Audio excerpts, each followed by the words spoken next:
शीतल भन्ने कुरो कसलाई नचाहिँदो रहेछ र हेर्नुहोस् आज पानीमै घुलमिल हुने मान्छे त के भनौँ माछालाई हेर्नुहोस् त शीतलको छहारीको कति मिठो स्पर्शमा एकदम शान्तले बसिरहेका छन्। हामीले के देखेका थियौँ त? हेर्नु त बुढो कस्तो राम्रो है। आहा आम्मा, कस्तो राम्रो।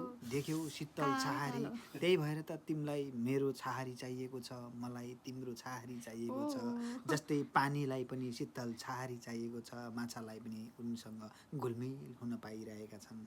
यस्तो माया हिसाबले बस्न रहेछ प्रकृति त। तिमीहरूमा सधैँ किन झगडा गर्नु होइन र? ओ भन त तिमीलाई के लाग्छ भन त यस्तो बारेमा।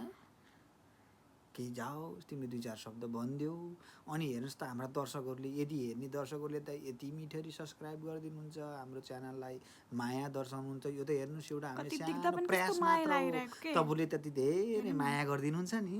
हामीले चाहिँ झन् कस्ता मिठा मिठा कति हजुरहरूलाई खुसी पार्ने भिडियोहरू लिएर आउँछौँ नि त। सबैजनाले एक एकचोटि सब्सक्राइब गरिदिएर माया गरिदिनु होला है। प्यारा प्यारा मान्छेहरू भए भए यति राम्रो चिज देखाएको छौँ नि है।